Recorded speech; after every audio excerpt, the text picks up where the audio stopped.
Kimwe mu bipimo by'iterambere mu gihugu icyo ari cyo cyose ni ubwinshi bw'inganda kandi zikora ibituma igihugu gishobora kwihaza mu byo abaturage bakeneye mu buzima bwabo bwa buri munsi bitagombye gutumizwa mu mahanga, ariko hakaboneka n'ibyakoherezwa mu bindi bihugu biruta ibitumizwayo. Mu byo u Rwanda rukatajemo mu cyerekezo cyarwo cy'iterambere harimo no gushyigikira inganda ku buryo bw'umwihariko, izisanzweho zigatizwa imbaraga, ariko hakanashyirwaho gahunda zo korohereza abifuza gushinga inganda nshya. Kimwe mu byakozwe muri urwo rwego ni ugushyiraho ahantu hihariye hagenewe inganda, byaba i Kigali ari naho hari nyinshi ndetse no hirya no hino mu ntara.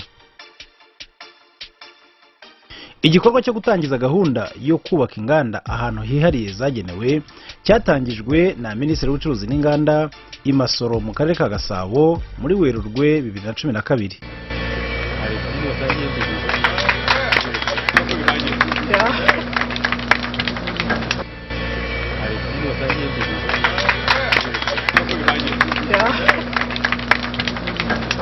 Aha yaganiraga n'abanyenganda bari bitabiriye umuhango. Uyu mushinga tumaze gutangiza hano byumvikane yuko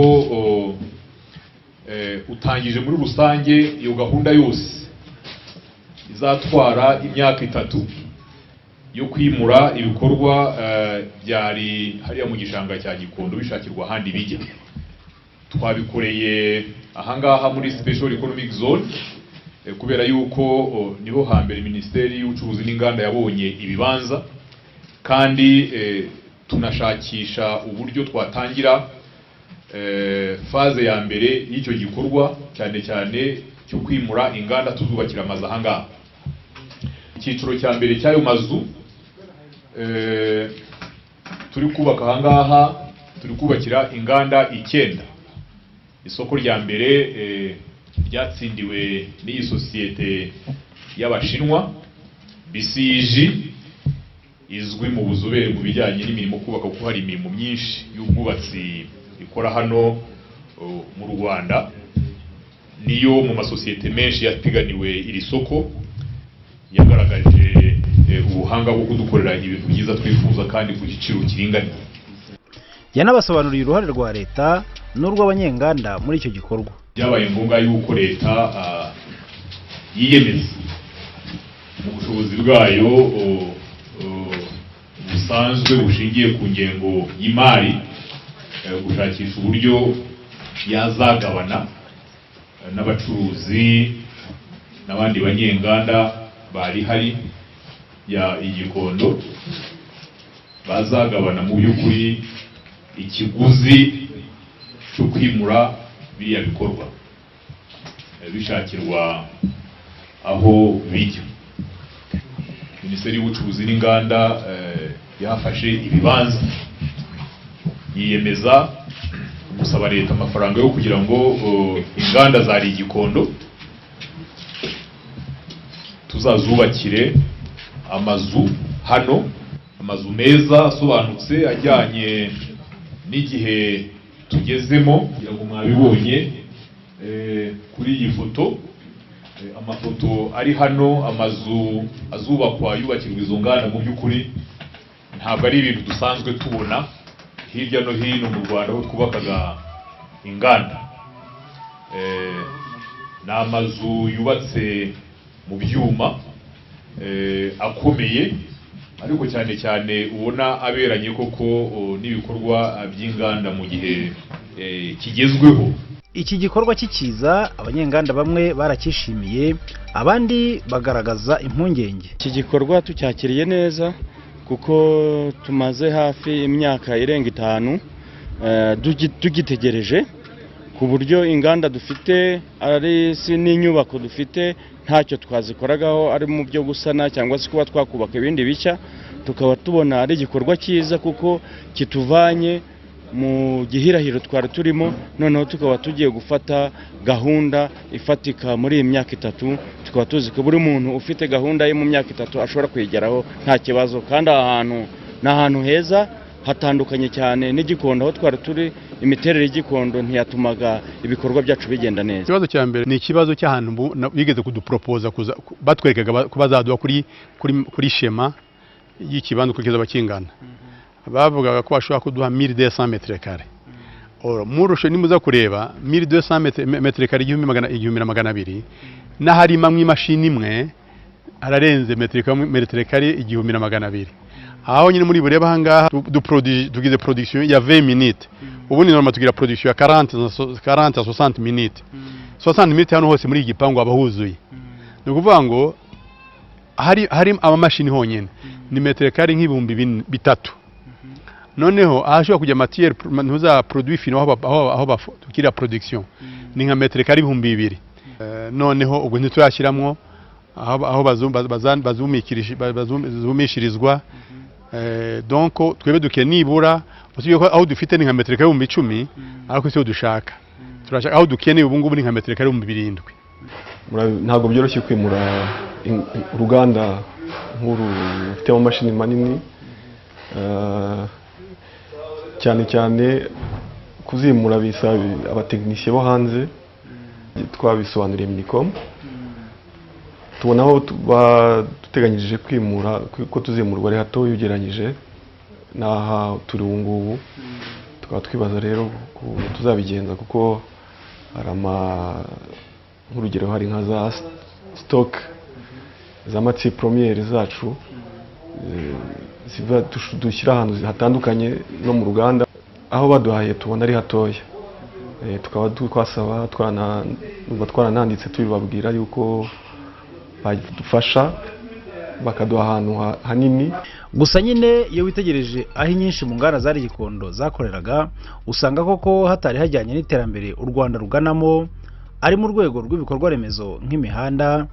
Ibi bikagaragara neza mu gihe cy'imvura kuko usanga ibiziba ibyondo ari ishyano ryose. Kandi usibye n'ibyo izo nganda zari zubatse bitajyanye n'ibungabunga ry'ibidukikije kuko ari mu gishanga kandi ibishanga bigomba kubungwabungwa. Mainly, first of all, the road infrastructure and this electricity. I heard there is a substation especially for amashanyarazi n'amazi twahageze biboneka, ariko nk'umezi abiri ashize cyangwa 3 twatangiye kugira ibibazo by'amashanyarazi yewe n'amazi rimwe na rimwe ku buryo hari igihe dushobora kumara nk'amasaha 2 nta muriro. Ibi bituma tugira igihombo kuko imashini zimwe zirapfa bigasaba kuzisana. Imihanda iri muri kano gace nayo ni ikibazo kuko urabona ni agace katigeze kavugururwa. Imihanda yaho yarangiritse cyane. Turabona mu bindi bice bya Kigali hari iterambere imihanda n'ibindi bikorwa remezo, ariko kano gace rwose ni ikibazo. Wenda leta ntishaka gushyira amafaranga menshi muri kano gace kuko n'ubundi inganda zigomba kwimurwa, wenda niyo mpamvu tugifite ikibazo. Ntibyatinze rero ibikorwa byo kubakira izo nganda byararimbanije, ndetse nyuma y'igihe gito zimwe ziba zibonye inyubako zikoreramo ndetse ab'inkwakuzi babatangiye no gukora. Ubu iyo ugeze i Masoro ni umujyi mu yindi. Urebye imihanda ukareba ibindi bikorwa remezo byahagejejwe nk'amashanyarazi n'ibindi, ari yemwe n'ubwinshi bw'inganda zimaze kuhagera, usanga ari igikorwa gikomeye leta yakoze muri uru rwego. Ahangaha umushinga waho warimo ibice bibiri. Igice cya mbere cyatunganije hegitari 100 cyararangiye. Inganda hari hakurya nyirango mwazibonye hose ubu ngubu basa nkaho abafashe ibibanza bamaze gukoramo ibikorwa. Igice cya kabiri ni iki ngiki turimo gifite hegitari 178. Navuga yuko inganda zimaze kugeramo zifatika n'urunguru rwa Strowtech rukora ibi bikoresho izimbaho zo mu bwubatsi zikozwe mu biganogano, ibintu biva mu ngano cyangwa se mu miceri. Naro ruganda rwa Azamu ruriya rwo rumaze n'imyaka myinshi rukora hariya haruguru, ariko ibibanza byinshi ahangaha nabyo byamaze gufatwa n'abandi banyenganda, ku buryo kugera kuri 80% y'izo hegitari 178 zamaze gutangwa. Ariko igice kinini kigera kuri hegitari 62 naho tugiye gushyira by'umwihariko igice cyo gufasha abashoramari bari mu rwego rwa high tech, icyo twakunze kwita technology innovation. Hari amakampani menshi mu rwego rw'isi ashaka kuza mu Rwanda guteza imbere no gufatanya na ba rwiyemezamirimo mu guteza imbere inganda zishingiye kuri tekinoloji cyane cyane. Aho rero ni umushinga munini cyane uri gutegurwa ukwawo kugira ngo leta nimara gukora ibyikora izabone uko yorohereza abandi bafatanyabikorwa bazaza muri icyo gice. Ndatekereza yuko iri haruguru ahangaha niho numva yagenewe hari inyuma ya Azam. Ahandi ubwo dutegereje yuko abashoramari baguze ibibanza batangira gukora ishoramari, ariko haracyarimo ibibanza nanone bigitegereje abazabifata. Abanyenganda bari aho i Masoro batangiye imirimo barishimira aho bari gukorera. Yeah, we shift here last year from Kishanga, from Gikondo. We shift here. The MINICOM was preparing. Twimutse mu mwaka ushize tuva mu gishanga cy'inganda MINICOM yatunganyije hano muri Special Economic Zone. Ni ahantu heza cyane, irahaduha n'ukuri ntago wahageranye no mu gishanga, biratandukanye. Mu gishanga hari imbogamizi nyinshi cyane, imihanda yari ikibazo gikomeye cyane cyane mu gihe cy'imvura. Inyubako nayo yari nto bitewe n'uko ikibanza cyahariye mu gishanga cyari gitoya, ariko ahangaha harisanzuye, ni ahantu hakwiriye uruganda.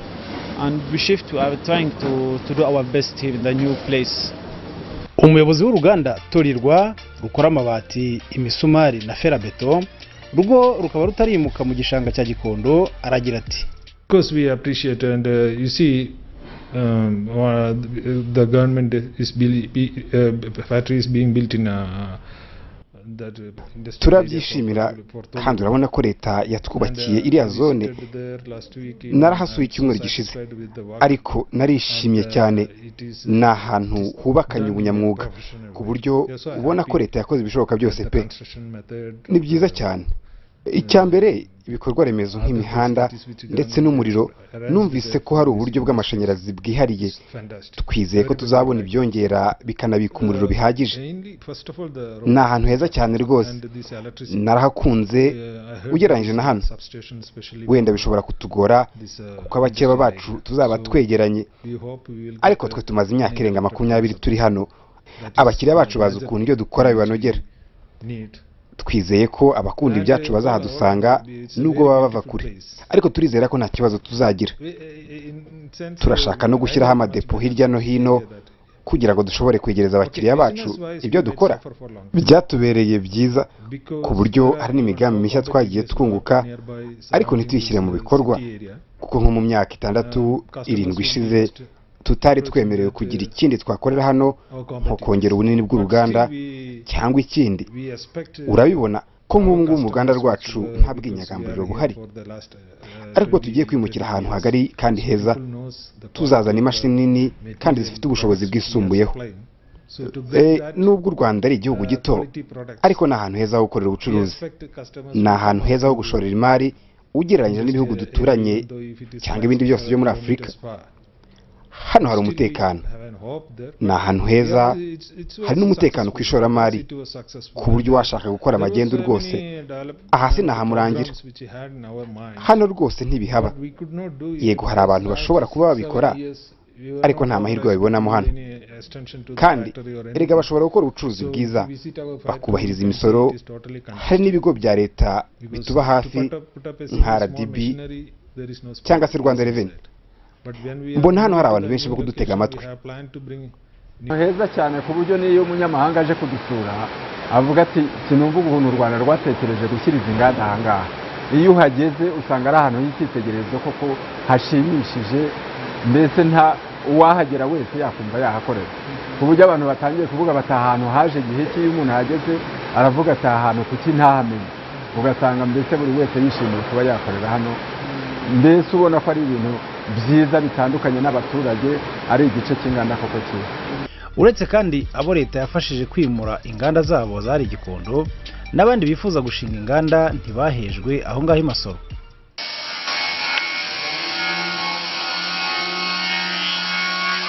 Uru ni uruganda Papyrus rukora ibikomoka ku mbaho, birimo ibikoresho byo mu biro, mu rugo, byifashishwa mu buryo bunyuranye.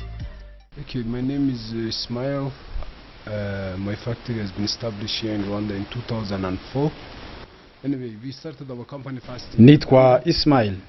Uruganda rwacu rwageze mu Rwanda mu mwaka wa 2004. Twahereye muri Uganda mu mwaka wa 2008 i Dar es Salaam ni Bujumbura. Mbese mu bihugu bya Afrika y'Iburasirazuba. Ariko icyicaro cyacu kiri hano mu Rwanda. The factory is doing the same thing.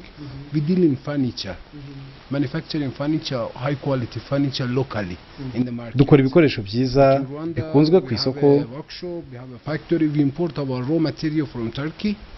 Dutumiza ibikoresho by'ibanze dukoresha muri Turkiya tukabikorera hano.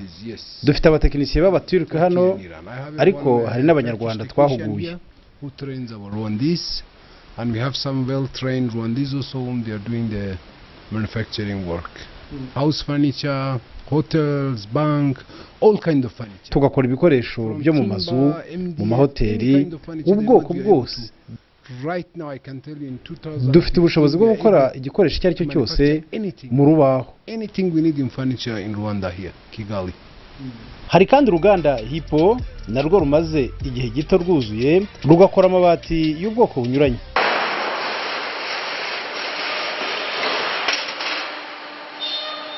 Twavuga n'uruganda Positivo BGH narwo rumaze igihe gito rutangiye imirimo yo gutumiza ibice binyuranye bya mudasobwa bigateranyirizwa mu Rwanda. Ibi bikazashobora gutuma igiciro cy'iz'u Rwanda rwaguraga hanze kigabanuka. Was made in Rwanda, by Rwandans, for Rwandans, and for the rest of the world, right? Yes, You can. Mu nganda nshya zuzuye i Masoro kandi twanavuga Strautech. Uru rukaba ari uruganda rukora imbaho zubakishwa hifashishijwe ibisigazwa by'igihingwa cy'ingano. Uyu ni umuyobozi warwo. Well, we were looking for a country to enter Africa, so this is our first factory in Africa. Twifuje kuza kenshi gukorera muri Afrika. Uru ni rwo ruganda rwacu rwa mbere dushyize muri Afrika. Tukaba twarahisemo u Rwanda mu bindi bihugu byinshi bitewe n'uko u Rwanda rutekanye kandi hari n'isoko rinini kuko hari abaturage bari hafi miliyoni 14. Kandi ubwo twazaga gusura u Rwanda twabonye ubufasha bunini buturutse kuri guverinoma, RDB ndetse n'urugaga rw'abikorera.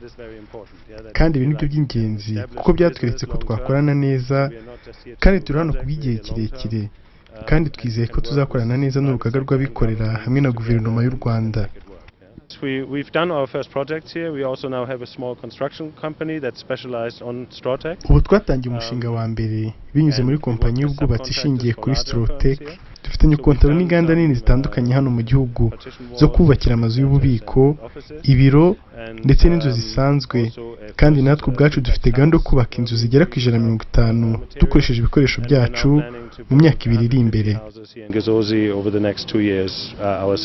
Abanyenganda kandi baravuga ku micururize y'ibyo bakora, haba ibyo bacururiza mu Rwanda ndetse n'ibyo bohereza mu mahanga. Sold, we have our market, the big market here in Rwanda, and just to export to Congo. Gusa kuko dufite isoko rinini cyane hano mu Rwanda, dufite n'indi soko hanze y'u Rwanda muri Congo, mu gice cya Goma ndetse na Bukavu. Ikindi kandi turashaka gukora ibishoboka byose kugira ngo duhazire isoko ryo mu Rwanda kuri biswi zacu, kuko turi uruganda runini ku buryo twahazira isoko ryo mu Rwanda. Imbogamizi duhura nayo gusa nuko akiri izindi biswi nyinshi ziva hanze y'u Rwanda tuba tugomba guhangana nazo. So this is the only weak point we were facing. Minisitiri w'ubucuruzi n'inganda aravuga ku yandi masoko ahari. Inganda zifite uruhare rukomeye mu kugabanya amafaranga igihugu cyajyaga gitanga tubigura hanze, ari biriya bikoresho byo gusakara amazu bya Dumac, ibyinshi mujya mubibona by'abacuruzi benshi babiguraga muri South Africa. Urunguru tumaze gusura nonaha rukora ibikoresho by'ubwubatsi, imbaho mu bikoresho biturutse ku buhinzi. Ahangaha ahubwo bambwiye yuko ubu ngubu bafite kontra yo kugurisha aya mazu muri Kenya menshi cyane. Ni ukuvuga ngo urunguru rwo ruzatuzanira amadovize menshi cyane kuko bafite isoko muri aka karere.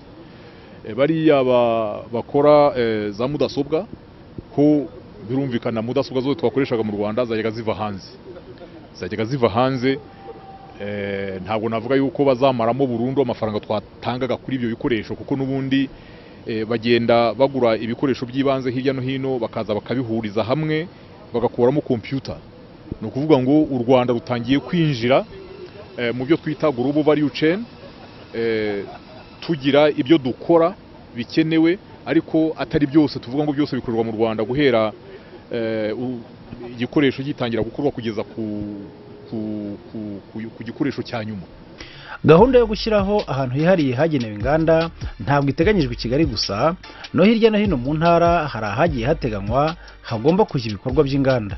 Dufite rero izindi industrial park ziri hirya no hino mu Rwanda, hari Bugesera, hari Huye, hari Rusizi, hari Nyabihu, ndetse no mu yindi mijyi ingi dukunze kwita secondary cities, hari Musanze, hari Nyagatare twayongeyemo, hari n'iyindi industrial park iri hariya muri Rwamagana.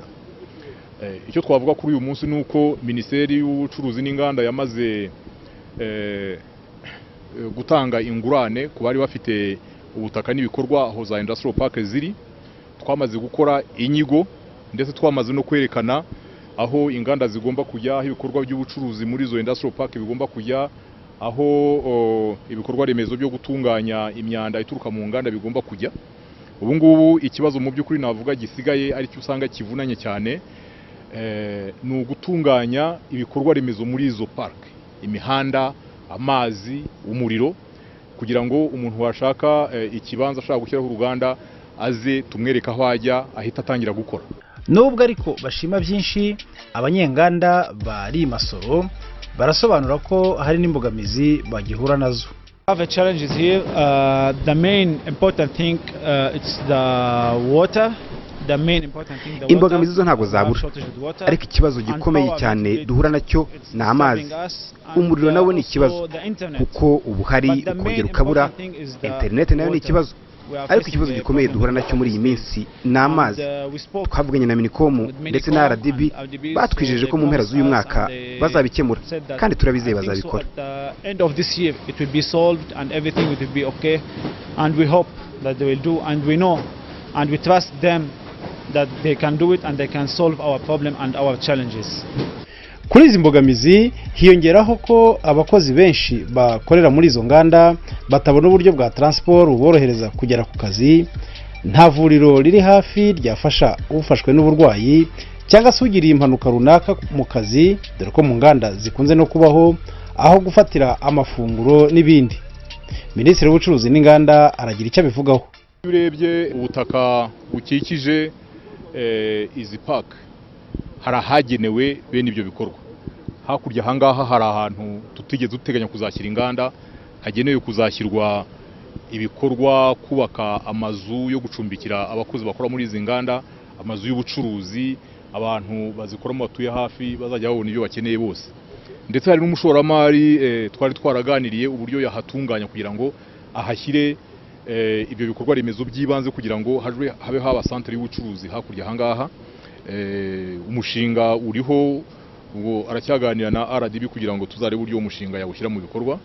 Ikindi nuko mu by'ukuri ntabwo dushobora kwemeza yuko abantu bose bazakora ahangaha bagomba gutura hano hafi, kuko harimo abayobozi, harimo n'abandi bakozi bari basanzwe bafite amazu hirya no hino mu mujyi wa Kigali.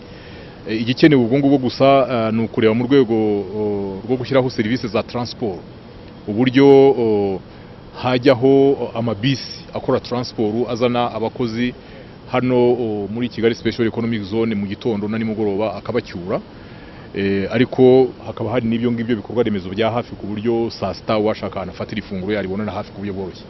Kimwe mu byiza inganda zizana mu gihugu ni ugutanga akazi.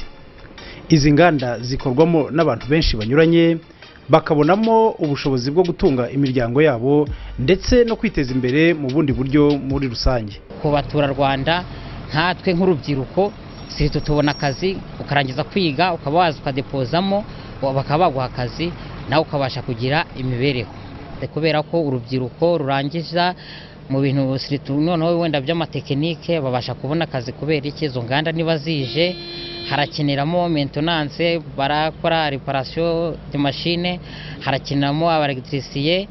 Ubwo byo ni avantage cyane ku rubyiruko ruri kurangiza ibintu by'imyuga, niko nabyita, kubera ko babona akazi. Noneho no kumukoresha nawe business ye nawe igenda neza cyane, biba byiza cyane nawe bikamugeraho avantage. Abona muri iyo myaka 9 nakoze muri Adima, nabashijemo kubakamo inzu, ariko ikibanza cyo nari ngifite. Nabashije kubakamo inzu n'ubwo ntarayikorera amasuku, ariko mu mafaranga twagendaga tubona ageranije bitewe n'uko uruganda rwagiye rutangira, nabashije gukoramo icyo gikorwa nizigama udufaranga duke na duke kugeza none, ariko ndumva ntacyo mbaye, nta kibazo. Mbere na mbere nize ubwubatsi, nize mu bijyanye n'ubwubatsi muri segonderi, ndangije mpabwa amahugurwa ku bijyanye na Strotec, niho nabashije gukura ubumenyi ku bijyanye no kubaka ibi mwabonye. Ni akazi kaduhemba amafaranga, ntabwo ari make ugereranyije n'amashuri wenda mfite cyangwa n'ukomeze, baraduhemba ukabasha gukemura bimwe mu bibazo umuntu agenda ahura nabyo muri ubu buzima. Wenda nko kuba wavuga ngo nka murumuna wanjye akajya ku ishuri, nanjye nkaba navuga ati wenda ndamubonera n'amakayi cyangwa amakaramu. Nkimara kubona kano kazi hari byinshi nashubirijwemo. Nari nsanzwe ndi umutekinisiye, ariko akazi nkora ari akazi kadahoraho. Nabashije gukemura nk'amadeni iyo nayo nararihiwe niga, ubu ngubu ngenda bikemura buhoro buhoro. Minisitiri Kanimba afite ubutumwa ku banyarwanda n'abanyenganda, by'umwihariko ku bijyanye n'ishoramari mu nganda. Ubutumwa mu by'ukuri abanyarwanda nabo bari gushora imari nyinshi ndetse mu rwego rw'inganda, gusa ikibazo nakunze kubona hari abanyarwanda benshi bafite imishinga y'inganda, ariko kugira ngo baze hano muri industrial park nk'abandi, akumva yuko yagenda akigurira agasambu ke hirya hariya agashyiramo uruganda, yamara kuzamuka agatangira kuzamura ibibazo, avuga ngo nta muriro afite, nta mazi afite, nta muhanda. Abo rero rwose nagira ngo nongere mbonereho umwanya nkangurira abanyarwanda bashaka gushyiraho inganda yuko mu iterambere rishingiye ku igenamigambi rifite umurongo, inganda zigomba kugira ahantu zagenewe, zaba intoya zaba inini, ahubwo twebwe tugasigara tuganira nabo uburyo twaborohereza kugira ngo babone ibyo bibanza ku buryo budahenze cyane. Niyo mpamvu nk'izi industrial park turi kubaka hirya mu mujyi, inyuma y'umujyi wa Kigali, ziriya ubutaka bwaho ntabwo ari ubutaka buzahenda nk'uko ahangaha muri special economic zone byari bimeze. Turi kwiga neza rwose uburyo twajya tuborohereza kugira ngo ubutaka babone ku buryo bworoshye. Ntabwo mvuga ngo ikintu cyose cyitwa uruganda kizaza muri industrial park. Iz'imiceri zigomba kujyaho imiceri iri, inganda zitunganya amabuye y'agaciro zigomba kujya hafi aho bacukura amabuye. Ibyo ngibyo nabyo turabizirikana, ntabwo ibintu byose bigomba kuzajya muri industrial park, ariko inyinshi zishoboka zidafite impamvu igaragara tugomba kuzikangurira kuza muri industrial park, kuko twashoye imari nyinshi nka leta mu gushyiraho izo industrial park zigomba gukoreshwa. Rero ikindi nakangurira abashoramari muri rusange nuko urwego rw'inganda rukeneye gutera imbere mu Rwanda. Turacyari hasi rwose, ntabwo dushobora gutinya kubivuga. Usanga urwego rw'inganda rufite gusa 15% ry'umusaruro wose w'igihugu. Twifuza yuko nko mu bihugu byateye imbere rwazamuka rukagera nko kuri 40%, ariko murumva urugendo ruracyari rurerure, ariko ndatekereza yuko turi gutegura inzira kugira ngo tugana aho ngaho, kandi ndabona biri mu nzira. Iterambere ry'inganda ni umwe mu misingi igihugu cyubakiyeho mu cyerekezo cy'iterambere u Rwanda rwihaye kugeraho, byaba ari mu mwaka w'2020 cyangwa se na nyuma yaho. Ugeze Masoro ukareba uko iterambere ry'inganda riri gukataza, ntiwashidikanya ko ahari ubushake byose bishoboka.